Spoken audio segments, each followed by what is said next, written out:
Hey, you know the difference between this podcast and our last podcast? This one's recording. Yeah. Oh boy. Hi-yo. So we should start off by saying that we recorded a beauty of a podcast after, was it Hell in a Cell?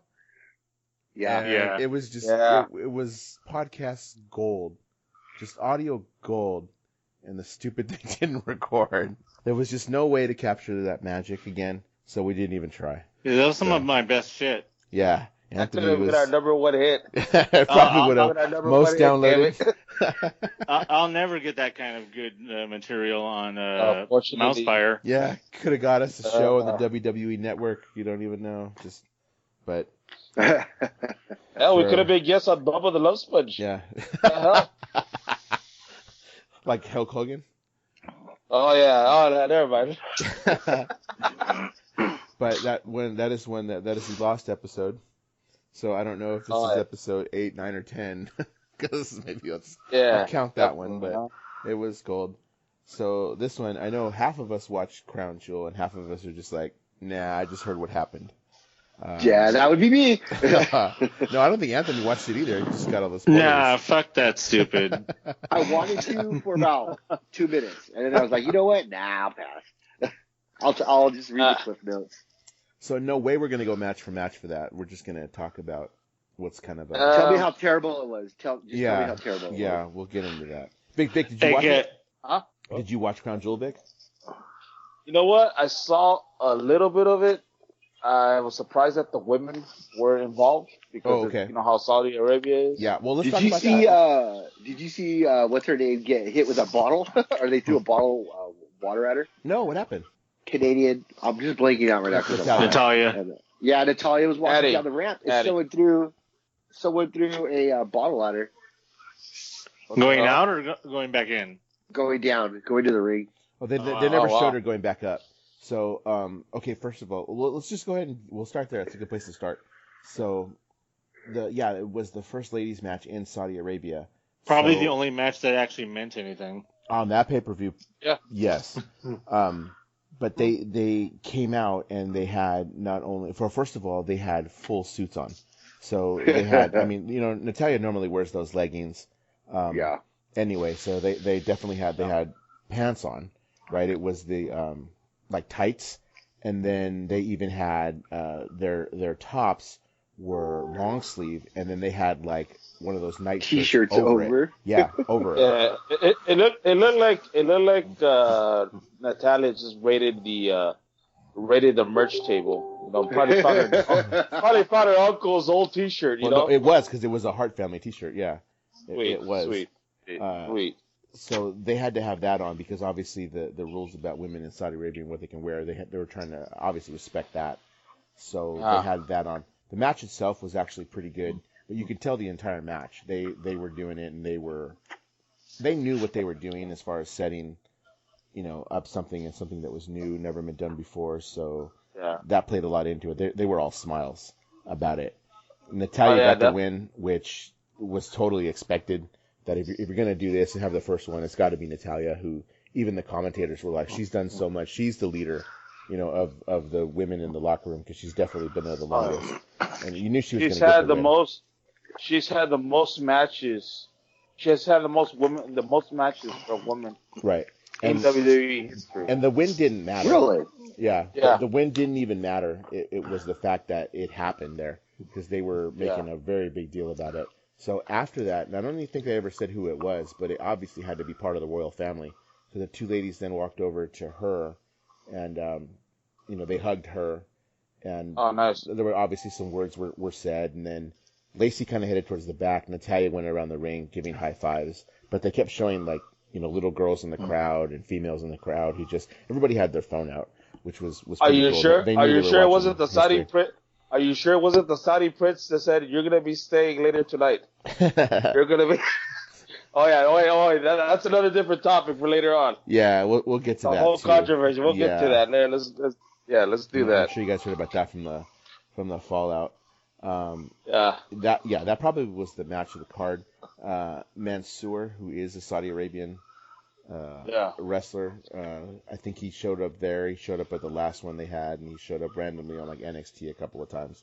basically the only time he's on TV is when they go to Saudi Arabia. He wrestles Cesaro. Kind of like pretty much the Jinder Mahal effect when they go to India. Yeah. Give him the belt. That's what it was. I mean, cool for him. Good for him. He's actually not bad. He wrestles Cesaro. You know, okay, Cesaro's going to put this guy over clean. That's what it was. Or Cesaro. We'll go ahead and let's get Anthony riled up right now and talk Lesnar. The red-faced buffoon. I think they showed that entire. Did they show that entire match on on SmackDown or Raw? I think on Raw they showed the entire match. No, it was SmackDown. Okay. The next night they showed nearly the entire match. Well, it was only I just got done watching that. They showed the whole beginning of the match, and then they showed the end of the match. It was unprecedented for the day after a pay-per-view for them to show that much footage. Not like there was much to the match. Well, I mean, yeah, and then the fact that it's nobody they know nobody cares, so it's let's just show all of it. Yeah, what's funny, I think that match was almost around the same time. It lasted almost around the same time as that Ryan Garcia and Manu Romo boxing match, the match before Canelo on Saturday.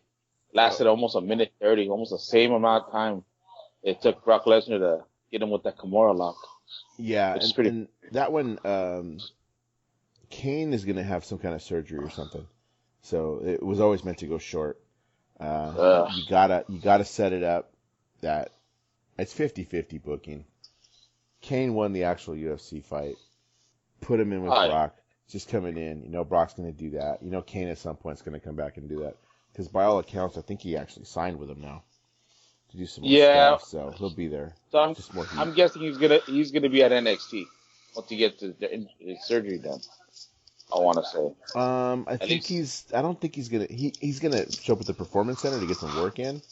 But he's gonna Ronda Rousey. Yeah, I was gonna say the same thing. Wow. He's gonna hit the main roster. He's too big of a name not to hit the main roster. And just kind of learn as you go.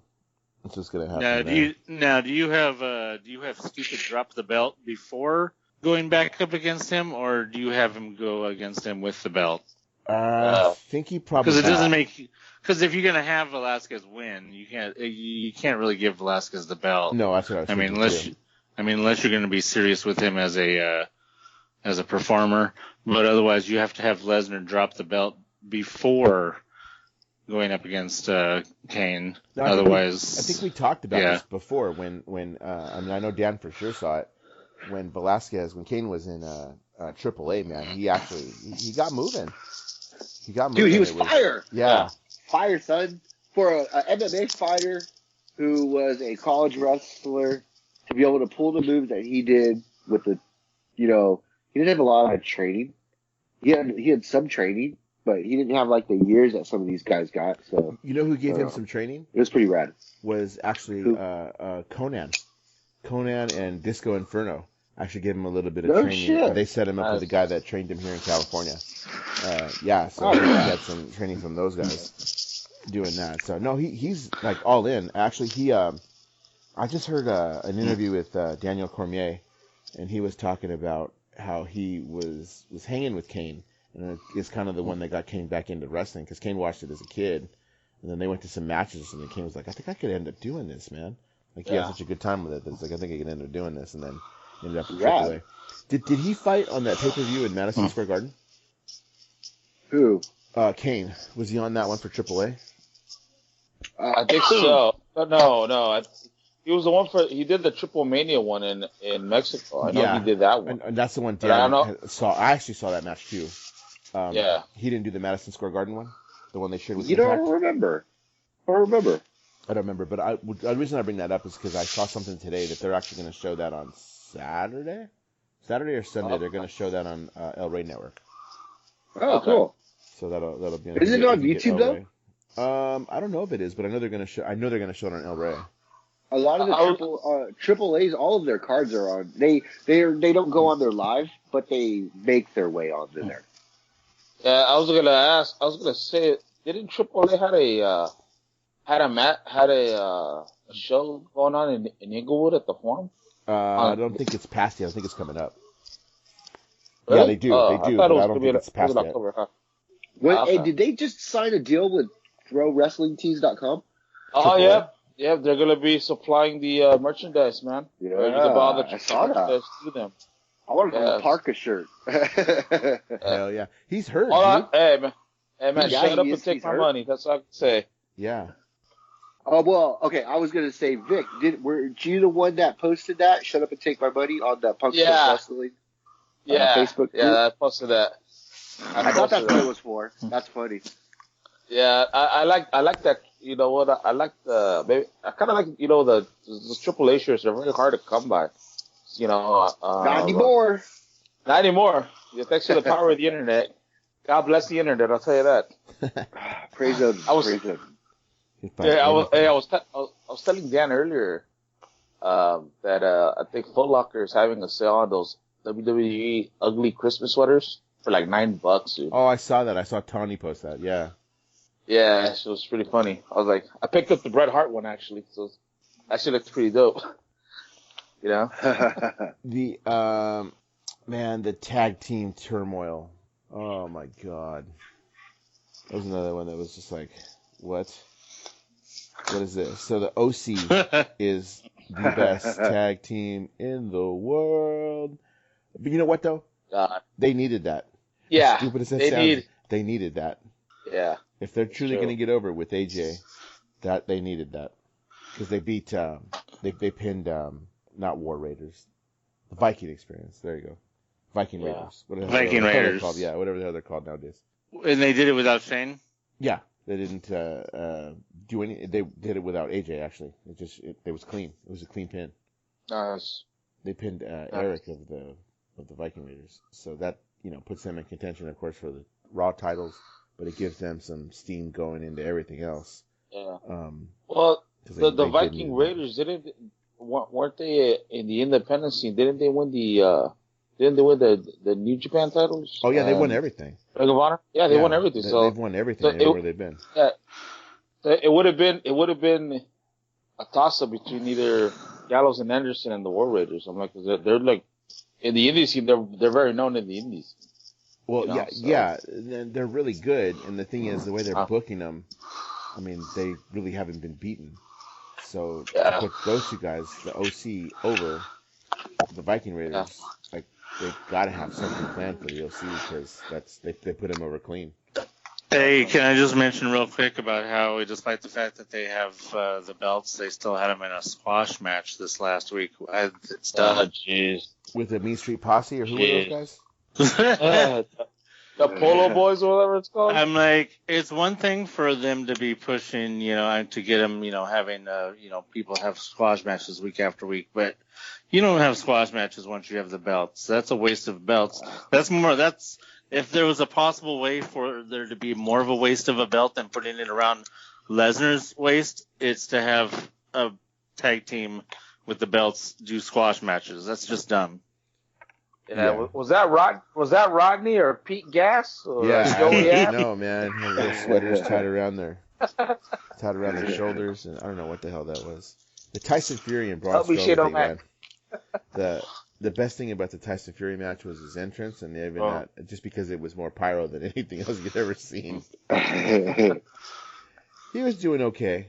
It wasn't that bad. He got paid nicely for that, I'm sure. At one point, you could tell like.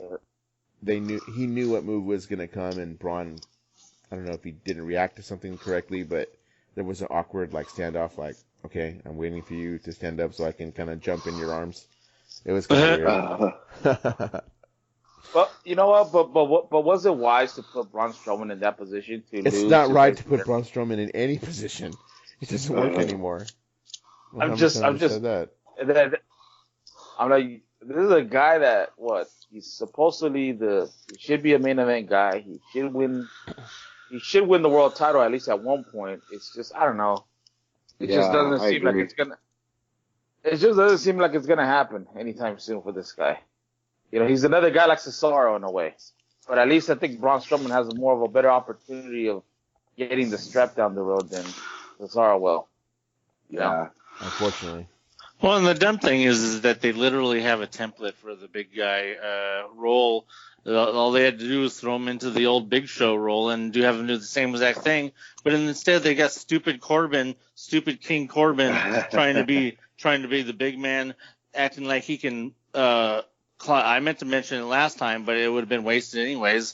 But I've been really annoyed with the fact that Corbin keeps trying to. Sorry to get off the topic real quick, but I forgot about this. No. That I've been really annoyed with Corbin and the whole him stepping over the top rope, like as if he's like, one of the top big men. He's a big guy, but he don't deserve that. He hasn't earned it.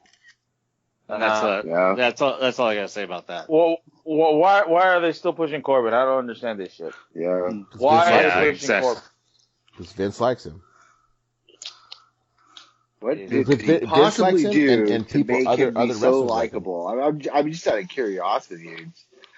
I mean, everybody has their thing. What is it that he's doing? I mean, is he that much of a butt kiss, or is he just a nice guy? Well, and if you think of it this way, and I hate to say it, man, but in a way, us not liking him, he's pretty much doing his job by us not liking him. Well, he's a heel.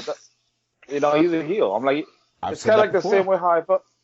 The same way how I felt about the Miz. Yeah. The same way. Yeah, but the Miz has charisma. Corbin's got nothing. No. Corbin's got Corbin's got boredom. He tries to be. They try to get him good on the mic, and every time it's a big bust. He'll never be a good villain on the mic because he can't do it. He can't be a good villain that'll get over unless he can be good on the mic. He's no Undertaker. Did he play football before or some kind of sport? He did. He was a pro football player. I'm trying to remember who he played for. For the Cardinals and Colts, actually. Yeah. That's it. Okay. Actually, yeah. Oh shit. Okay. Actually, he never really made it past practice squad. Oh, yeah. Okay, so he's just practice squad. Yeah, he literally never made it to. He didn't even get a training camp invite. He was only ever practice squad. Okay. And that's all he did. That's all he'll ever deserve. Yeah. At least Lesnar made it to training camp. Oh yeah. He actually played a preseason game too. He did play a preseason game. Yeah. But that was it. Then it was bye-bye. What the hell?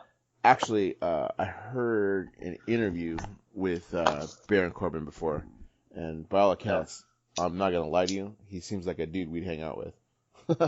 Like, all this trash talk about him, but like on a personal level, you'd be like, I'd hang out and go to a concert with this dude.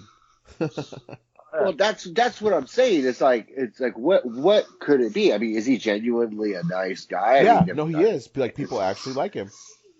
Like behind the scenes, it's like they actually like he listens to direction and like does what he can. It's just that character we just. He's like it's just awkward. He reminds me of Big Van Vader, Leon White. In the ring he was such a terrifying villain. In the locker room he's a softie.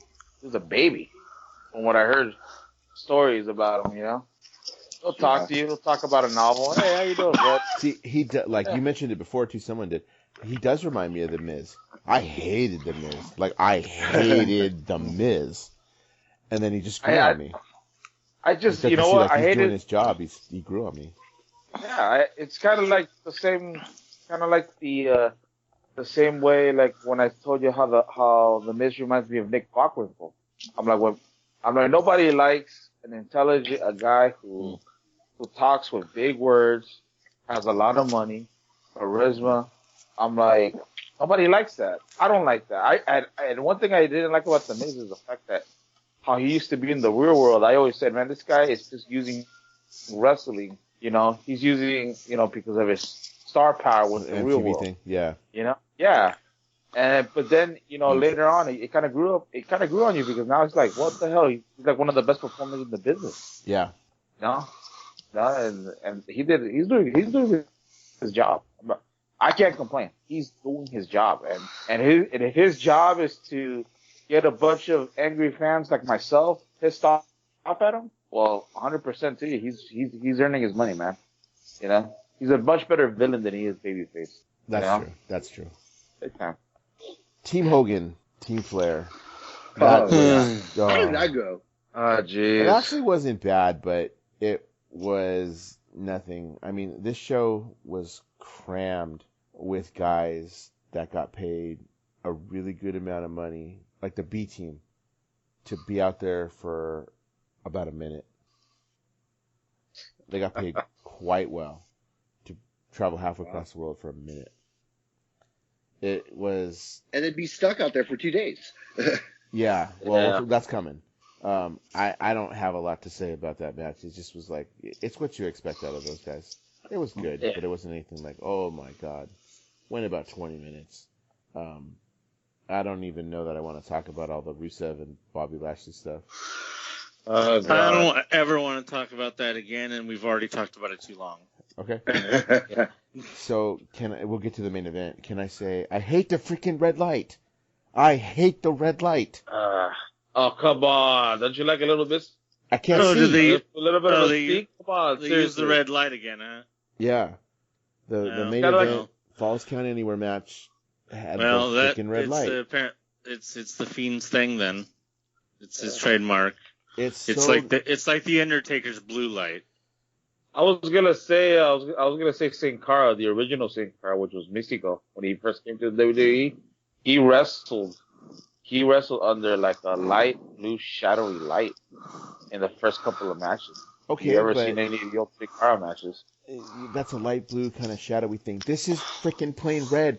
Everything is red. You can't see anything. That color red drowns out the definition in anything. You can barely tell what they're doing, and it's got to be. It has to look horrible. I'm watching it on a smart TV, HD TV, 4K TV over here, and I can barely see it. Can you imagine what it looks like in the arena? Looks like I'm in the red light district. I'll tell you that. Hey, Dad, you know something about that, right? Not me, the other one. Okay. I mean, the only thing you could probably say is that you probably didn't really miss much wrestling-wise by not being able to see. No, you didn't. It was a Falls Count Anywhere match, so it was a brawl. They showed highlights of it on SmackDown, and they didn't show like all of it like they did with the Lesnar thing, but they showed quite a bit. They showed all of the spots. Right, and they're trying to make him seem supernatural. Like he could take a beating and you think he's done, but he's not. Yeah, they're doing that thing the same thing that they did with Mankind, what they did with Undertaker, Kane.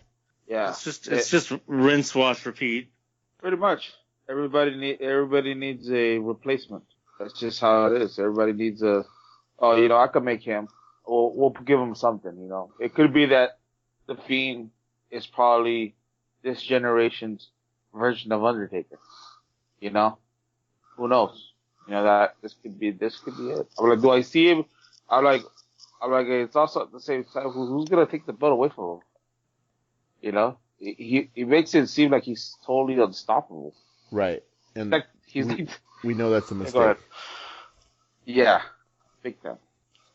All right, so let's get into what happened afterwards. So. Okay. Oh yeah, here's all kinds of Let's talk about that. There's all kinds of stories about what happened afterwards. So obviously, Brock Lesnar and Paul Heyman leave sooner because the flights that they were supposed to take were delayed due to mechanical issues in quotation marks. Could I interrupt you there for a minute? Yeah, go for it. Actually, it wasn't just Brock Lesnar and Paul Heyman, which they took the private jet. They also Hogan and Flair and Ric Flair went with them. Yeah, and Vince McMahon was out before too. Yeah, so on his own plane. Yeah, apparently that was Lesnar's jet. It was his charter. Yes, and he allowed Hogan and the others to come along. Flair and Hart. Yeah. Hey, that'll be a pretty interesting conversation, man, hanging out with those guys. Yeah. You gotta imagine what they were talking about on that 22-hour flight to the States or something like that. That would have been pretty cool. Pretty cool to hang out. But continue on.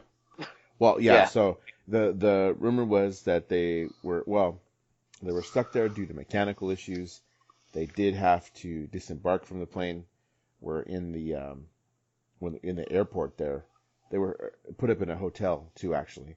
So they were told that it really was mechanical issues.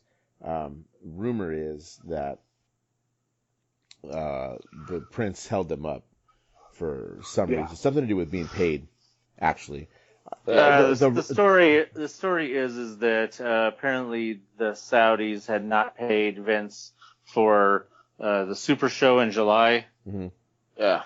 And was it like $500 million or something like that? It was a lot of money.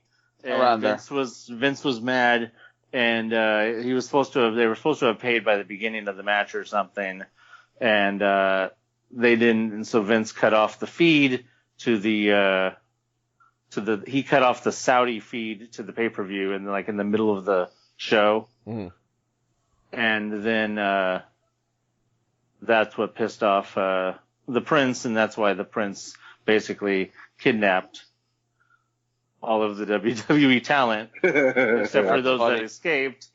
But then Vince paid, and then they were allowed to leave. Or they paid Vince, and then they were allowed to leave, or something. I don't know. There was they came to an agreement. To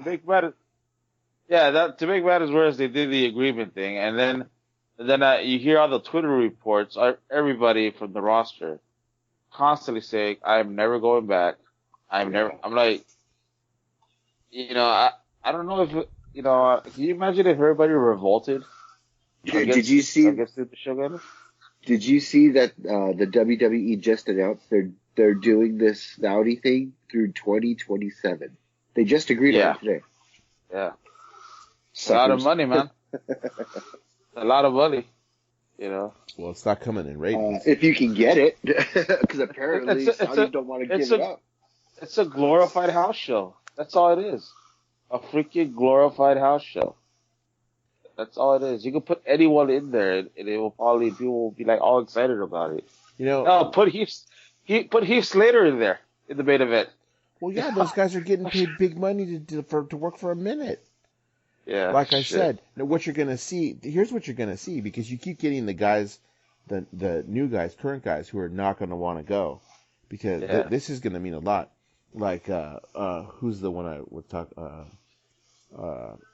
Anderson, Carl Anderson. His wife basically is now like, you're not going back. I saw that. We don't know where you're at. Yeah. That was her comment was great. Oh, definitely, man. I'm like, especially because right now I'm like, we're not, what's it called? It's just a different world out there.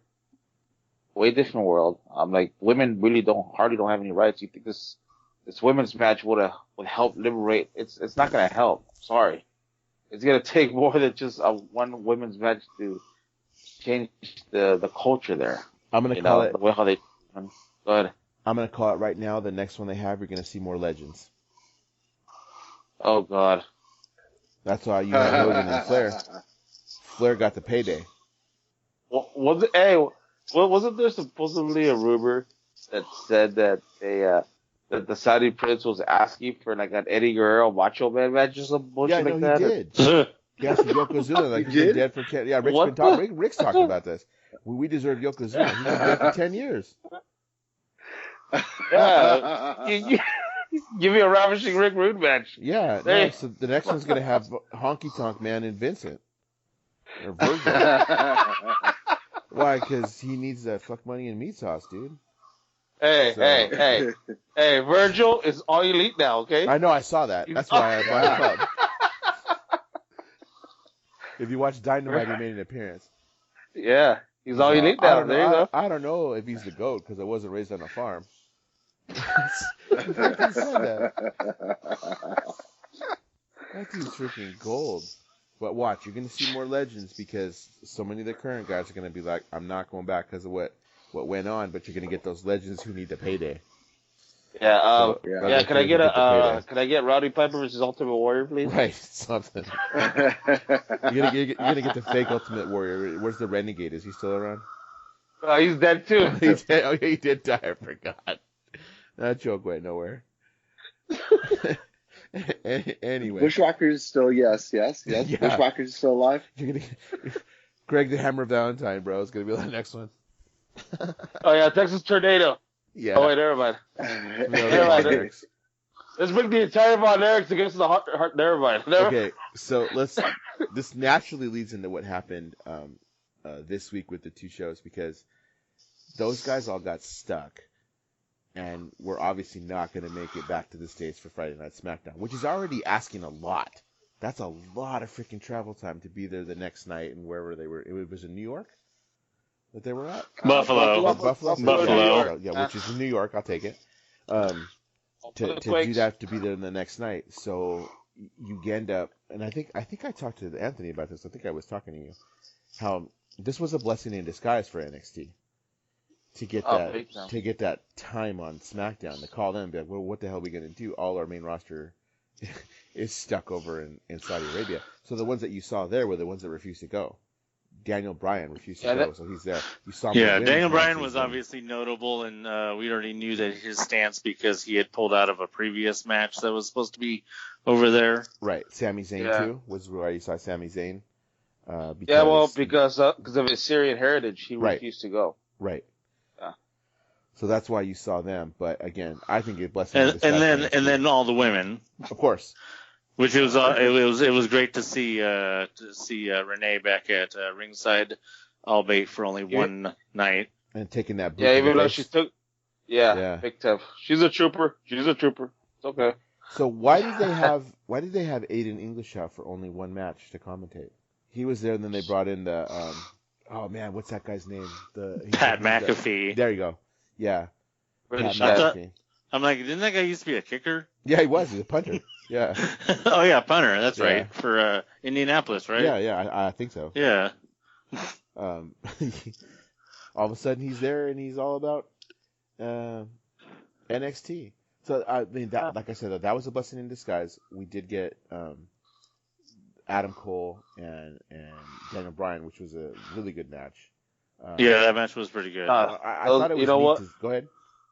And I'll tell you this, man. You're talking about Daniel Bryan, who's a real professional. Unselfish. He's able to put him over. Yeah, like clean. $1 million. Yeah, clean. Definitely. Too. And Daniel Bryan, that man, legend. That's all I can say. He doesn't care. Does his job, boom, put him over. Make him look like $1 million. Go ahead. I was going to say, like I said before 100 times already, I think, on this podcast, it was a blessing in disguise from them. I was really interested to see how they were going to bring them in, who was going to show up, and what they were going to kind of do. So I know the numbers for it, the ratings, were up from the week before, but that's not saying much because that was on Fox Sports, actually, which even I didn't watch. I forgot to report it. Yeah, it went up 138% actually from the week before, because that's not saying much. You're on a different network entirely. Can't say that. Nobody even gets Fox Sports. Anthony doesn't get Fox Sports. We're also talking about Yeah, that was a plan. That was a planned rant that I'm going to forego for time purposes. Okay. Yeah, but that was. I thought it was the best SmackDown they've had on Fox since it started. Honestly. Yeah, agreed. What I find it interesting too is the backstage stuff that was coming up from Twitter, how they were constantly already arranging flights, flying the NXT talent from Full Sail from Orlando all the way to Buffalo. Constantly. Yeah, they got maybe 3 or 4 hour notice. Get your shit. I would imagine, because you didn't know what was going to happen. All of a sudden it was like, hey guys, we need you here. So the invasion thing worked out well, and it was kind of like, well, they took advantage because the superstars aren't here, so that's good. Which led into. Go ahead. Don't you think it was kind of subdued though? What do you mean? Think it was kind of subdued? It kind of seemed like they recycled the ECW invasion script from 2006. Well, they didn't have a lot of time to plan it. Yeah.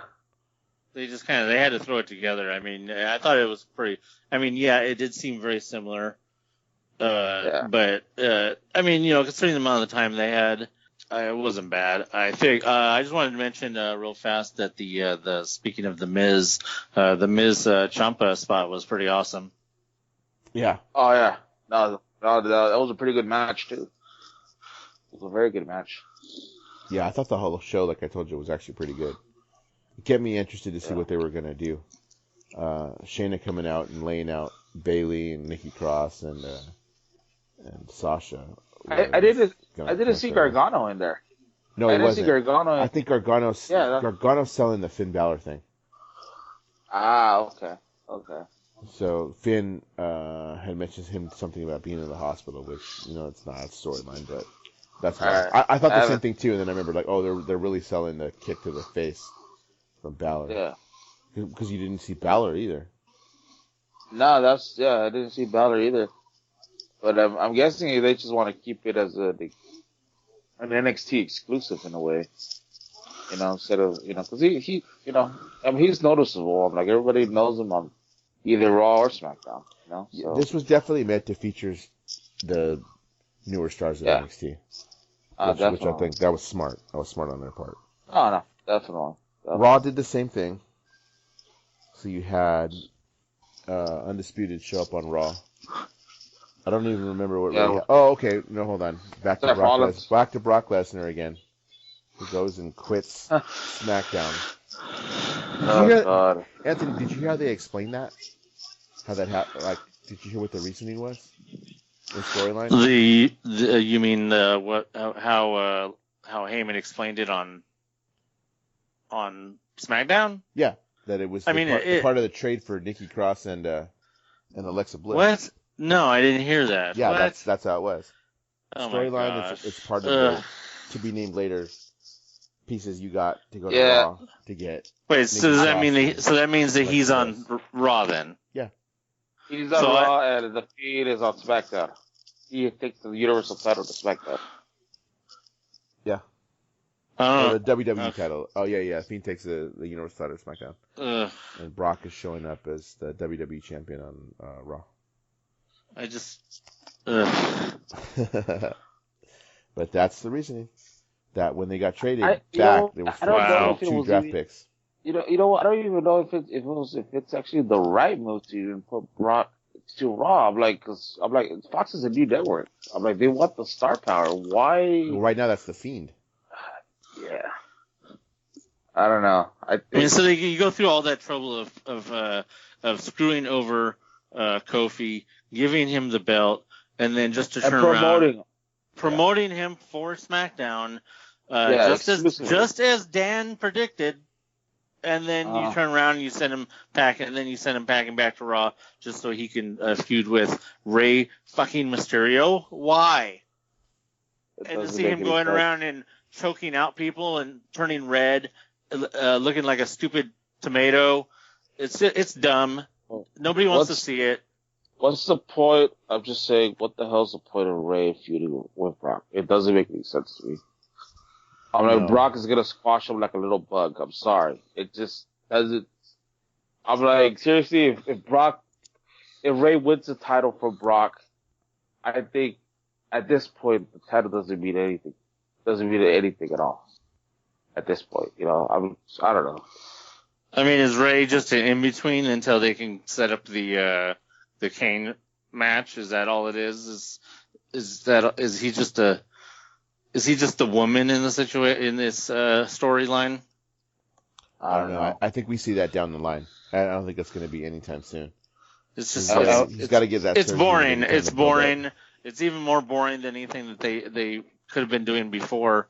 It's just it's dumb. Nobody. I'm so just over it. You know what? And I felt what Seth Rollins was talking about on Monday when he said, "Hey, here I am on top of the mountain. Now I don't have the belt anymore. Brock is coming in with the title. He's on top of the mountain, and now I have to freaking work my ass off to get, to do that all over again." I kind of felt what he was going through. That really sucks. I'm like, who's the contender right now? It can't be Rey. who's gonna be the guy who's gonna take the crowd away from Brock? You know, that's another thing. I don't know. Yeah, well. None of it makes any sense. Now you got the belts reversed that doesn't even make any sense because you got the red belt on the blue brand, and it's all very contrived and dumb. Go ahead. Anthony, you'll probably get a nice little blue belt. Nice little blue leather belt. How about that? Yeah, well, I said it last time and I'll say it again. They should just create his own belt just to give it to him, just to please him. Have him have his own little FTW belt or something like that, so that way he could play toy champion, and then he can show up at his own convenience all he wants because the belt's not taken away from any storylines. I was gonna tell you too. Sorry to interrupt, man.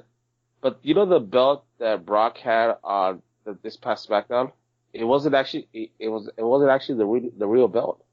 The belt stayed in Saudi Arabia, so he had to go get it from the merch table.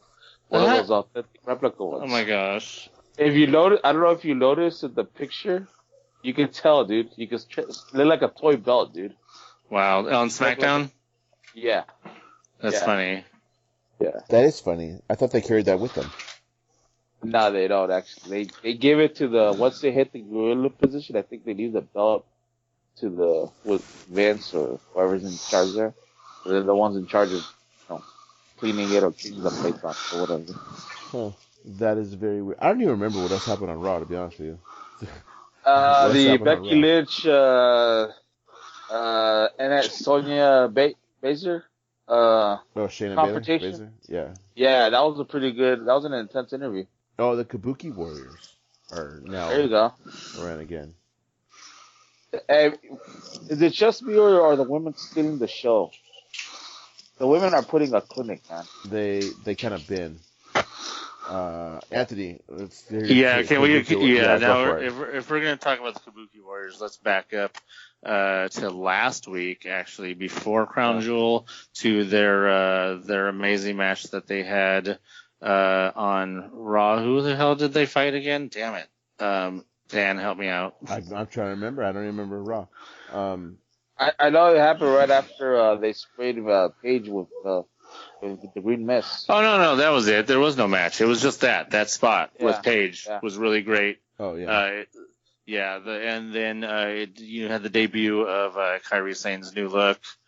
Both of their new looks. They're sporting NXT black and gold.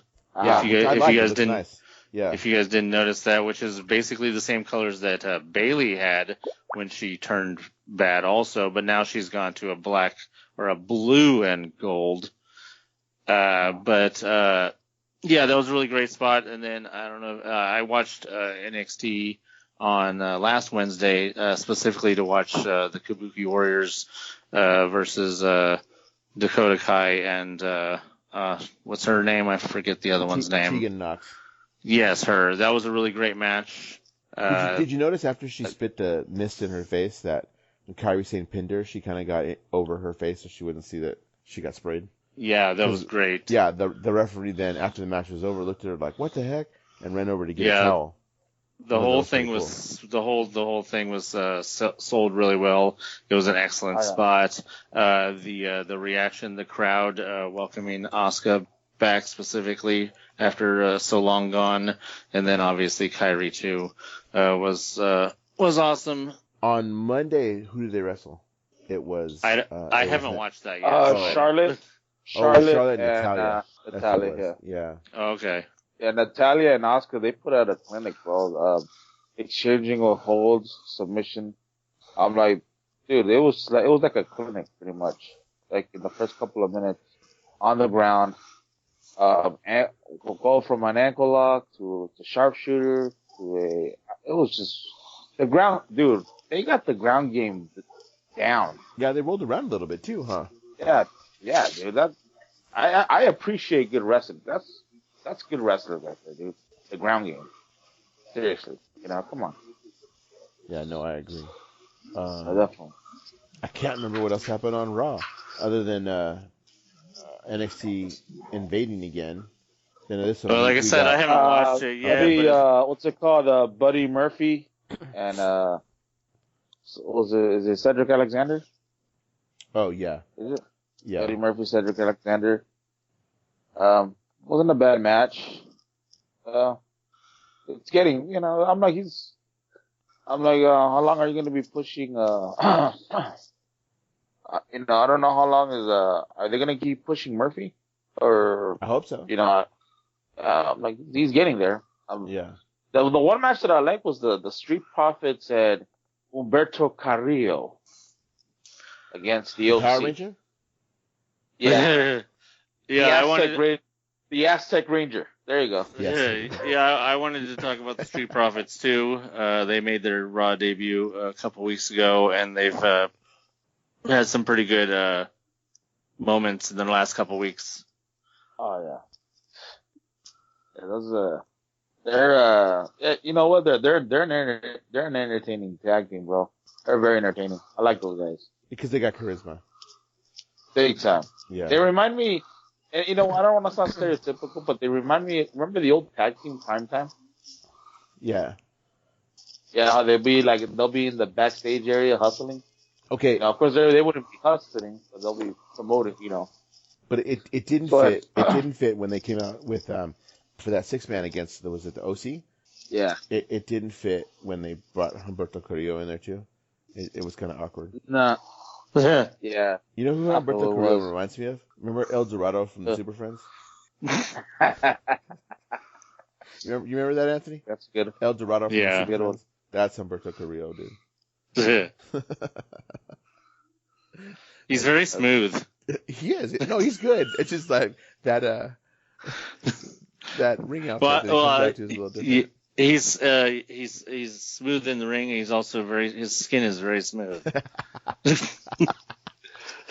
He must moisturize. he must moisturize a lot. He is Vic. Is he Hector Garza? No. Is he related to the Garza family? I think he's a Garza Jr. He's not. He's related. It's funny because even in Mexican wrestling, they'll take anybody and turn them into a junior. So they make it seem like but I think he legit. I think he legit is related to the Garza family, like legit. Yeah, he's the nephew of Hector Garza and the cousin of Angel Garza, who's in NXT. Yeah, so I guess when he's promoted in Mexico, then he's known as Garza Jr. That's what he's known as. Yeah. Okay. Yeah. So that was pretty interesting.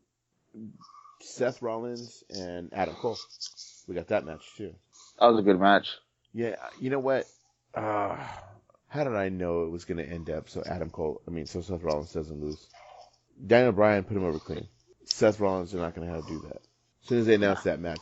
And it's for the NXT title. Oh, well, I know Adam Cole's going to win, but it's going to be through some nefarious means.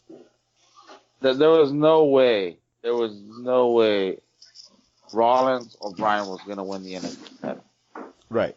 No, they got to make Adam Cole seem invincible. You know what I mean? They got to make him. They got to. I'm like, seriously, this is the NXT invasion. They got to make him seem like he's the guy. And speaking about the whole NXT invasion and Survivor Series, this is pretty much. I don't think I've ever been excited for a Survivor Series. I have never been excited for a Survivor Series event in a while. So this is pretty cool. You got NXT, SmackDown, and Raw. How come Brock is not being promoted to face the Fiend in a triple threat match with Adam Cole? Because they're both champions. That would be a freaking good matchup. Think about it. They're putting everybody else. They're putting all the women's champions together. It sucks at the same time because who you put over? You're not going to put NXT over. They should put NXT over, but they're not going to put NXT over. And then you got the Fiend who's unbeatable. Right. So somebody online on one of those Facebook groups put up a picture because they started announcing like the tag team champions. Viking Raiders, Undisputed Era, and I don't remember who the Revival. Like, they're gonna have a match. Okay. That's gonna be okay. You're not gonna take Brock Lesnar, The Fiend, and Adam Cole and put that in a match. That's not gonna happen. Adam Cole's gonna get killed. Yeah. Adam Cole's gonna get killed. You're not gonna take Adam Cole and have him take out either Brock Lesnar or The Fiend. That's not how this works. So, well, he's going to get killed because he's going to be in the ring with somebody who doesn't know how to wrestle, first of all, that just knows how to toss people around like they're ragdolls. Right. I'm surprised that Brock Lesnar hasn't injured more wrestlers than he already has. With how City, bitch. Because the way he throws people around with the F5 sometimes, I'm wondering how many people have gotten dislocated shoulders because of him carelessly throwing people.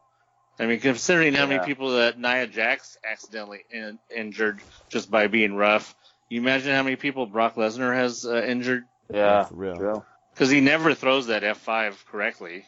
Nah. Not like he did at the very beginning, like he was supposed to. Yeah. Where he always threw them where they landed flat on their back. Now he just throws them where they land however the hell he feels like they're going to land. Yeah. Well, so correction and revival, Anthony. Brock Lesnar is a wrestler. He won a national title at Minnesota. Well, he doesn't actually wrestle anymore, though. I mean, he could wrestle if he wanted to, but I think he's just too lazy. He just doesn't want to.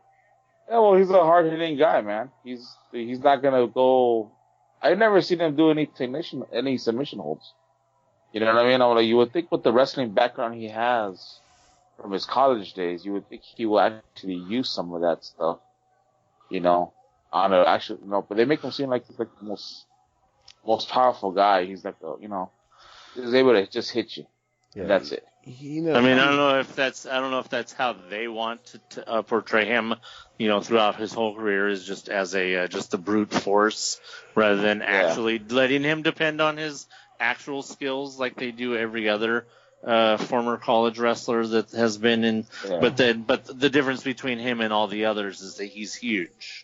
And then he was in, UFC and stuff like that. Obviously, that was after, but they've always just had him depend on being that the beast, the red-faced lobster. Yeah. Bear hugging Hogan to submission, or the Kimura lock on what's his face, Cain Velasquez. There you go. So I have seen him go submission. My bad. Correction and retraction here. I have seen him submission holds. Yeah. Let's carry on, guys. Yeah, well, that's pretty much it for WWE stuff. We didn't get to talk about, we did talk about it, but, lost episode. It's Dynamite.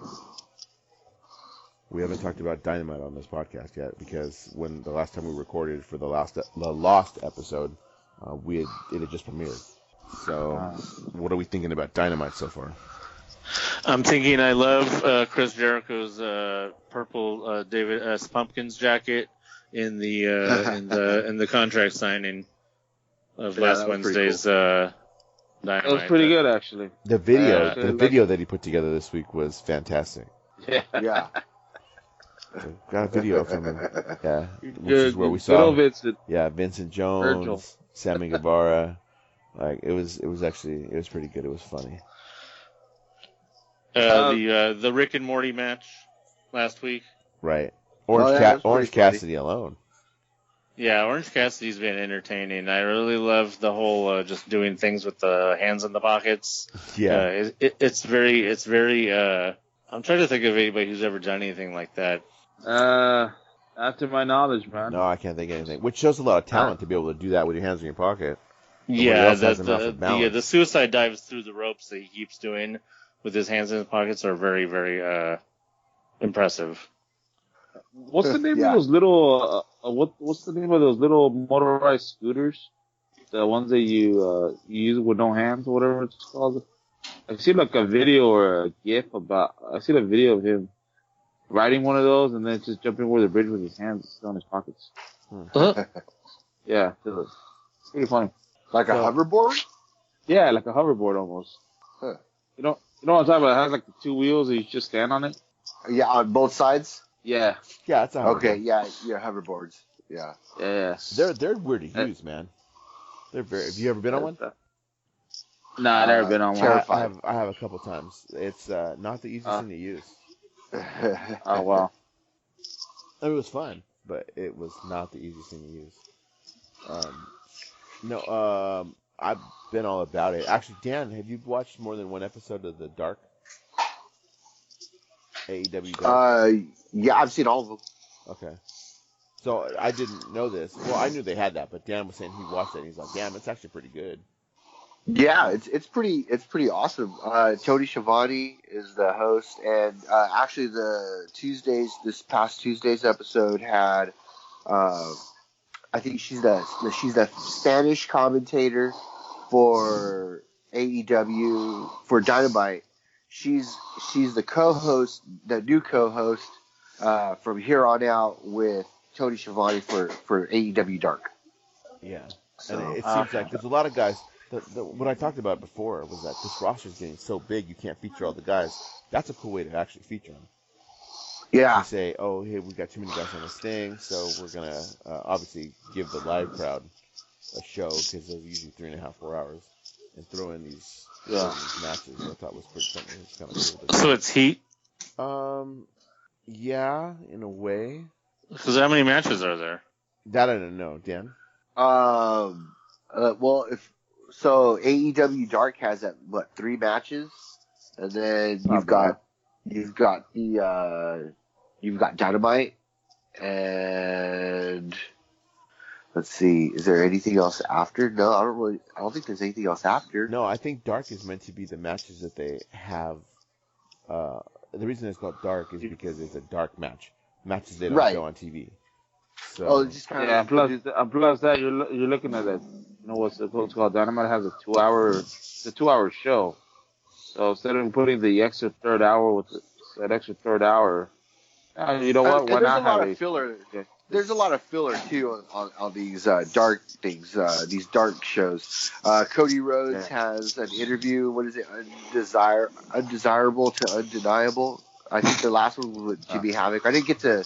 I saw it, but I didn't get to really hear it. I was talking, so. But yeah, there's a couple of things that they do during that show. They're all really good. Man, I'll tell you who's really making it over on that is just slipping on his name. Dude wears sunglasses. Orange Cassidy? Guys. No, the other one from Jersey. He's done some hardcore matches already in AEW. Why am I blanking out on his name? Joey Janela. Joey Janela. Yeah. He's had quite a few matches on there. Yeah, well, they got to feature those guys because I was thinking about it. Like, you don't see Jimmy Havoc on the main show. You're not seeing Darby Allin regularly on the main show. You know, but they're in the dark one. So many guys. Yeah. Except when he's getting a championship match for no reason. Right. Yeah. Are any of you guys watching Being the Elite on YouTube? I don't have time. I wish I did. Oh, they're only 15, 20 minutes long. Yeah, but there's I'm stupid and wanted to watch it from the beginning. Yeah. I've been wanting to just let them play in the shop and just annoy the hell out of everybody. Just watch it from the very beginning, let them all play. But I started watching some of them during when I'm washing dishes or whatever. I'll put my big iPad up and I'll just watch it while I'm cleaning, and they're pretty funny. They're actually really funny. Actually, Joey Janela's been on it before. They did one with Hangman Page, and they're the Young Bucks are. Well, I mean, they're all over that. So yeah, it's theirs. Yeah. So it's cool. I think Marty Scurll even appeared in a couple of episodes. Joey Ryan as well. Well, yeah, when they were in New Japan. That's interesting. Yeah. Marty Scurll's contract is going to be up this year sometime. Yeah. And I heard there's interest, of course, where he's at. There's possible interest from WWE, and AEW is going to say, hey, man, you are elite. So what he's going to do is going to be because he feels it's the right thing to do. So it was funny. When he was stuck there and everybody else was out of their contracts in New Japan, he kept putting up stuff on his social media that would say, all my friends are dead. All my friends are dead. because he had a contract that he had to honor, and everybody else was free. So I just thought that was funny and interesting. Yeah, overall, I think Dynamite's... Go ahead. Did you guys see the Impact this past week? No, I haven't. Impact just moved to Access, and I started recording it, but I haven't actually watched it. Joey Ryan wrestled Ken Shamrock. Oh, the world's most dangerous man versus the world's most dangerous manhood. He made him touch it. Yeah, pretty much. He flipped Shamrock over. It was really hilarious. He made him touch it. I did hear about that. Well, first of all, we should just mention like Joey Ryan actually signed with Impact. Yeah. He's a part of their roster. Well, and now they're on Access too, so it's Tuesday nights. Yeah, well, I think the contract that Ryan signed said that he could, as long as you're appearing on Impact, it will not interfere with any of your independent bookings. Right. So that's the way he wanted to do it. Yeah. Yeah. Speaking about contract extensions, Randy Orton signed a new 5-year deal with WWE after teasing, next door to a door that said elite. Yeah. Hey, you can't blame him. No, he's trying to get more money out of him. He's never going to go anywhere. We've had that conversation before. He's never going anywhere. Yeah. He's a WWE guy. That's all he knows. So I'm like, hey, man. But you know what? The most interesting, he said that he would like to do a show with Sammy Guevara. Do a segment with Sammy Guevara. I think that would be a pretty interesting segment. Really? Of course, here I am doing fantasy booking, which I shouldn't be doing. Yeah. Fantasy booking for something that's scripted. Good job. So, that's that. Any other thoughts on Dynamite? It's been good. Although ratings have been up and down. It hasn't been what you thought. Around last week, I think after I showed Dan the ratings charts, we're looking at around 700,000 that they're averaging right now. Okay. 700,000. Down numbers than Impact. Almost $300,000 to 400,000 down from last week. But remember, it was during the World Series. It was Game 7 of the World Series. Yeah. So that's a big To difference. be expected. Yeah, of course. To be expected, though. Everybody expects that. That same night NXT was down too, and AEW still beat NXT. Yeah, even though NXT's their storylines are getting very interesting now with some of these main roster guys coming to NXT. Okay. I was just watching a little bit of NXT right now. Yeah, so. I was gonna say I know what happened, and I hope that does not become a regular thing. Because that's what we had feared before. We talked about that. We had feared. You talked about that, yeah. Main roster guys coming to beef up NXT because it's not pulling in the ratings. It makes sense when it's Survivor Series. I'm kind of wondering, and I'm kind of wondering because Dan, you live in the IE. Both Dans live in the IE. Well, we live in the IE area, right? Okay. Mm-hmm. NXT's coming to Riverside December 12th. Right. Yeah. I'm kind of wondering do they even? I'm like, are the prices even going to go up if they're going to put main roster guys down to NXT to do these house shows? I don't think they're not going to be that stupid putting, the main guys that are in Raw and SmackDown. Like we're not going to come on seriously. What are the odds of seeing AJ Styles, doing a house show at, I saw Tyler Breeze. What do you mean? I saw Tyler Breeze. The last time I went, I saw Tyler Breeze. I'm just saying. Sean Spears. Right. Sean Spears. There you go. I don't know. You know what? Let me check the ticket price right now. I was actually thinking about going to that. Yeah, right now I think the cheapest is around what? You're looking at like $35 with all the taxes and Ticketmaster. $85 for both. That's actually a little bit more than it was before. It's a few dollars more. How much is ringside? Ringside's big money, dude. Yeah, you're looking at around $400 to $500, man. Woo! I don't know if it's that much. I'm getting ready to go to Oakland that weekend. You said in December? Yeah. December 12th. I'll be going to the last Raider home game in Oakland. The week before Star Wars. Oh, yeah. It's going to be a good December. Yeah.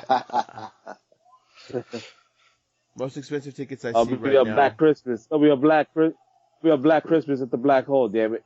There you go. Bye. Floor seating, Dan. Floor seating is $100. That's not bad. Okay. General admission seating is $29.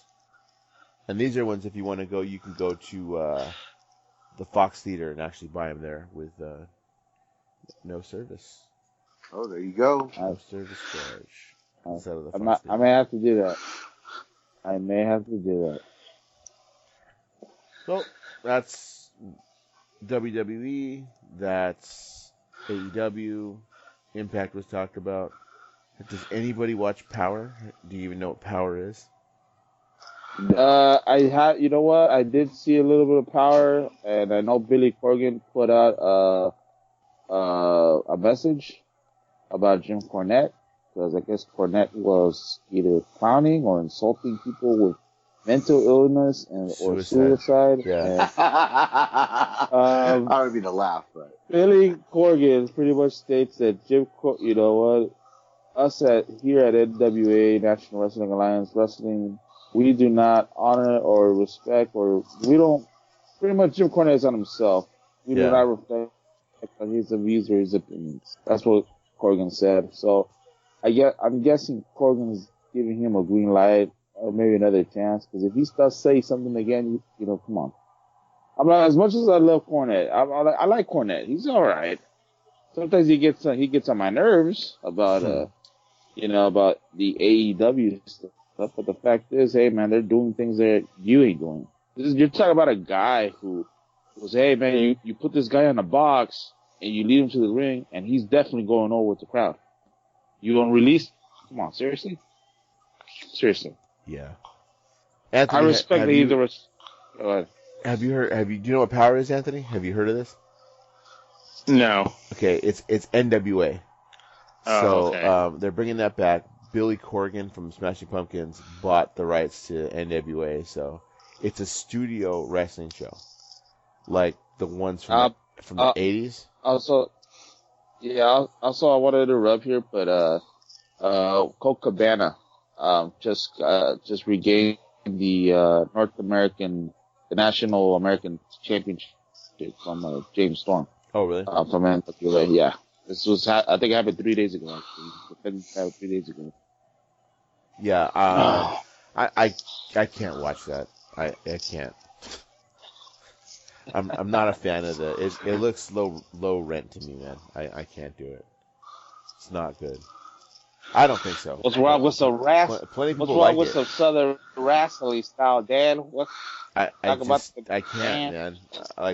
If I'm gonna watch that, I would rather them do like full on ones of those. What was the parody ones that they were doing with WWE, where they had like Cena and all them were doing the parody of. Remember? Southpaw Regional Wrestling. Yeah, that one. On the network. Yeah, I would rather see like full episodes of that kind of thing, like a Glow type of show like that, where instead of watching something that's actually like vintage. It's like this isn't vintage baseball. Somebody should do something like that. That'd be pretty cool. You, Anthony. I didn't mean my baseball. You, Anthony. No. I didn't mean. I meant that as a compliment to vintage baseball, actually, because I think that's really cool. But nobody wants to see vintage wrestling. No, you know what? It was funny. What's funny about those interviews, though? What's funny about those interviews of Southpaw Regional Wrestling was actually see Chris Jericho, be one of those interview guys, wearing this disgusting freaking sport jacket that had with Hawaiian patterns, like Hawaiian palm tree patterns, and then arguing with the wrestler. This is like before they record. He goes, "Now listen here, you don't touch the microphone here. I'm giving you the damn interview." He says, "Oh, hey folks, how you doing? This is so and so, and I'm here interviewing. What's this?" It's pretty. If you watch the network, it's pretty funny. Just watch some of those segments. It's pretty hilarious. That's funny. No, this is not my type of wrestling, man. I can't watch that. When it came out, I said something about it in the group chat we have for the regular podcast for Extraordinary Culture. And I was like, I told Xavier, man, you watch this. He's such a mark for Cornette. I'm like, you watch this, and he's like, oh, so whatever. I'm like, I can't physically, I can't stomach this stuff. It's just like, don't consider it good. My head hurts. My head hurts. I and it's funny too, because I'm and I think I told Dan about this. I got a lot of spare time because usually either I'm in the batting cages or either I'm working out or I'm drawing something. Mm-hmm. But I got so much time. I'm not going through NWA Power, Raw, SmackDown, NXT, and looking at old New Japan stuff. And I got so much freaking time. I think I need to get a life, bro. Seriously. I need to get a life, man. Enjoy yourself. Well, there's legitimately wrestling on like every single day. It's pretty crazy, dude. Whoever thought we would see this like every day. Yeah, man, I'm struggling to keep caught up. Like I said, I'm literally watching the AEW right now. Pac just kicked Orange Cassidy in the face, so that's the first time I've seen him actually get basically beat, I think. Yeah, well, we also haven't seen him get crazy in the ring. Well, yeah, like ditch the sloth tendencies to be the wrestler that he is. So I'm waiting to see a singles match from him because that's what's coming. I think he's an interesting character though. Yeah, go ahead. No, go ahead. No, I was just gonna say on Monday you have Raw.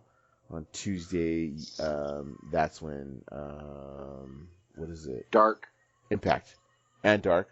Impact and Dark. Yeah. Wednesday is NXT and Dynamite. Thursday. Is Thursday anything? Thursday might be the day we got nothing. No, that's the only day. 3 day right now. Yeah. Catch-up day. And then Friday is SmackDown. Yeah. And then you have, like, this Saturday, as we're speaking, this Saturday is AEW's pay-per-view. Full Gear is this weekend. Before we go out, did you guys heard about the numbers for that show on FSN1 WWE Backstage? No. 50,000. What do you think they were expecting? Well, Shawn Michaels made an appearance. Booker T's in it. It's just talking about wrestling. And it was at 11 p.m. Who's gonna watch that show? Who's gonna watch that show at 11 p.m.? Somebody did. On a Tuesday night. Nah. On FS1. Which on FS1. Which not everybody has. Yeah. 50,000. That was the viewership for that show.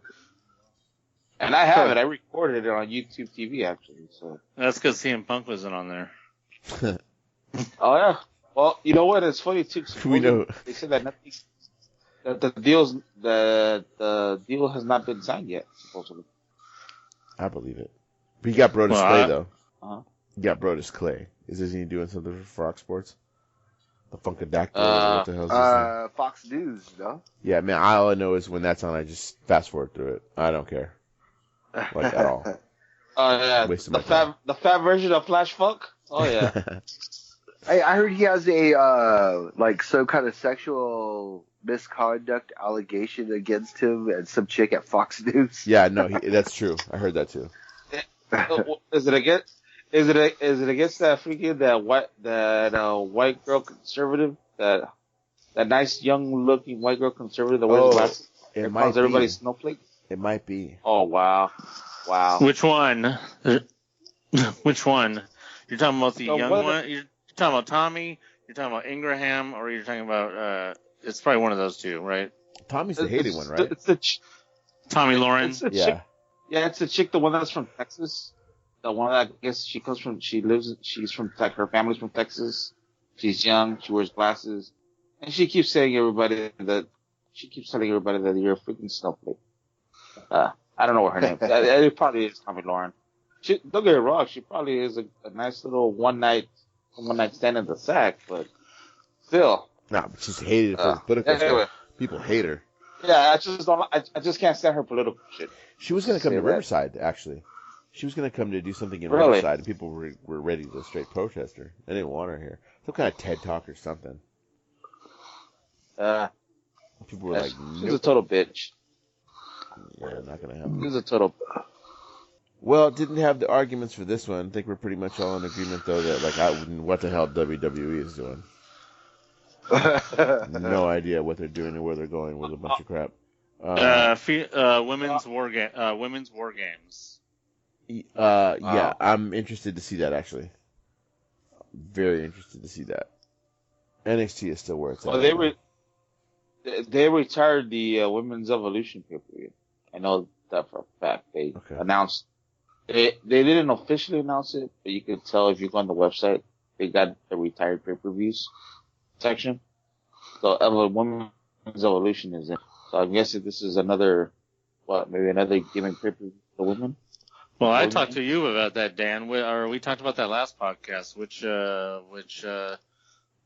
was it? The show before Hell in a Cell is when Evolution was last year. Oh yeah, because it was in October. Yeah.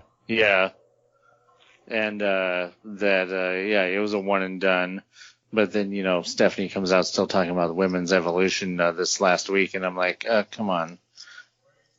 I'm like, it's already come to the point where, okay, we know that these women could do it, but why are you making it such a big thing? Oh, it's part of the evolution.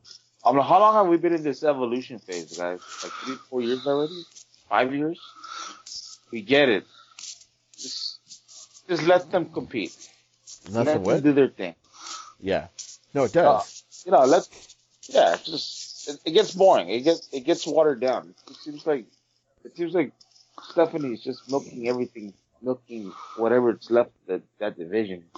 I think that division. I'm like, seriously, the women have talent, and we'll just quit bringing the evolution stuff up.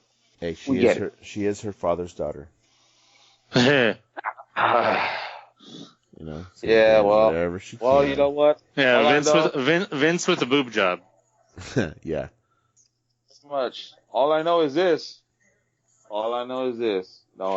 Sometimes I wish I could be like Triple H. Hey, you could bang the boss's daughter to get ahead of the company. Or do you come over with things? Just saying. Okay. And I think that'll do it. Good. I think that'll do it. Any last comments, anything? Let's see, we got coming up, before we get to that, I guess, we got coming up this weekend as we talk. Full Gear is coming up. So we've got that. Survivor Series is the week before Thanksgiving, so we still have, 2 more weeks of that? Yeah. Okay, and this year they're doing something different. They got all 3 brands are kind of battling each other. I hope we get to see some. I enjoy the traditional tag team stuff. I did when I was a kid. That was probably one of my favorite pay-per-views. Was the 4-on-4 team, the 8-man tag. Yeah, when Duggan was a captain and everybody had a 2x4. Yeah, or what's it called? There are Hogan, Jake Roberts, and Demolition versus Earthquake, Typhoon, and Dino Bravo and someone else. I forget his name. Dino Bravo, doesn't he? Yeah, Rick Rude, I guess I want to say, which was a pretty good. That was a pretty good team actually. Yeah, those old school Survivor Series pay-per-views were pretty cool. They're pretty classic. As long as the gobbledygooker does not make an appearance, I should be okay.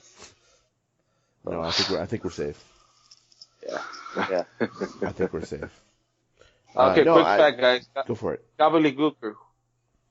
Who was the wrestler that played the gobbledygooker? It was Hector Guerrero. There you go. Yep. There's the bonus points for you, Dan. Yeah. It was then later on Impact, trying to get over on Impact. He was in TNA for a while. That went to nothing. I remember that crap. Anyway. Last thoughts as we wind this down?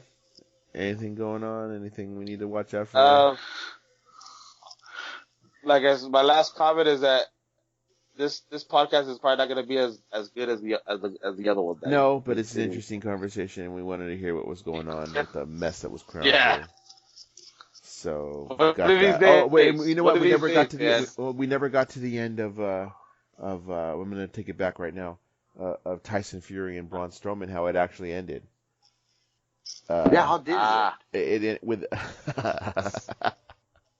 They both ended up outside the ring. Came back in, wrestled around a little bit. For some reason, Brock ended up on the outside and was on the apron on the outside. Tyson Fury was, of course, inside. Laid in a right to Braun Strowman. It knocked him out. He hit the barrier, was out there for a few seconds, tried to do that stumbling in bit back into the ring, and ended up getting counted out. So Tyson Fury won by count out. And then in the celebration, Braun came in and gave him like a power slam kind of maneuver. And that was the end of the match. Throwaway stuff. Hey, like I said, I think he earned like 11 million pounds to do that crap. Wow. Hey, I know how to save Braun Strowman. How? Put him back in the rabbit suit. Oh, the rosebud? The rosebud. That's all. That's how I'm going to end that. All right. Okay. Sounds good. Hey, don't be a lemon. Be a rosebud. Don't be a lemon. Because I would rather see that than see Lesnar wasting away another championship belt. Right. Have you seen Adam Rose lately? That guy packed up a couple of pounds, bro. He's up to 285 pounds. Oh. Eating good.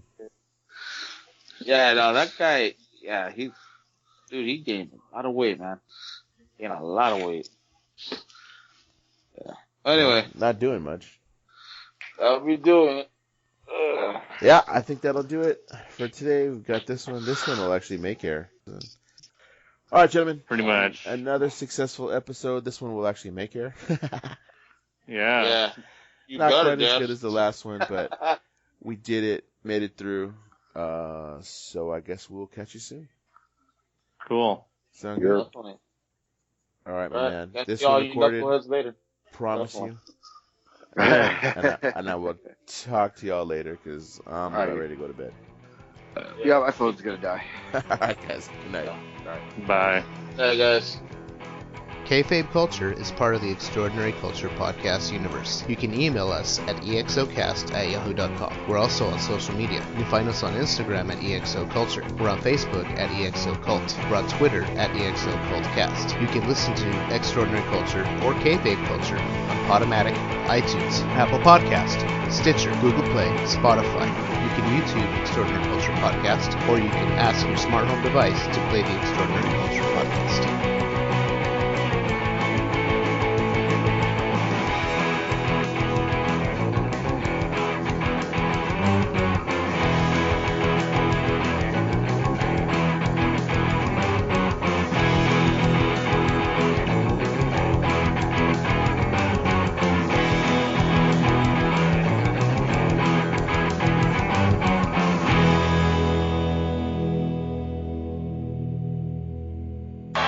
No, don't do this. Enough is enough.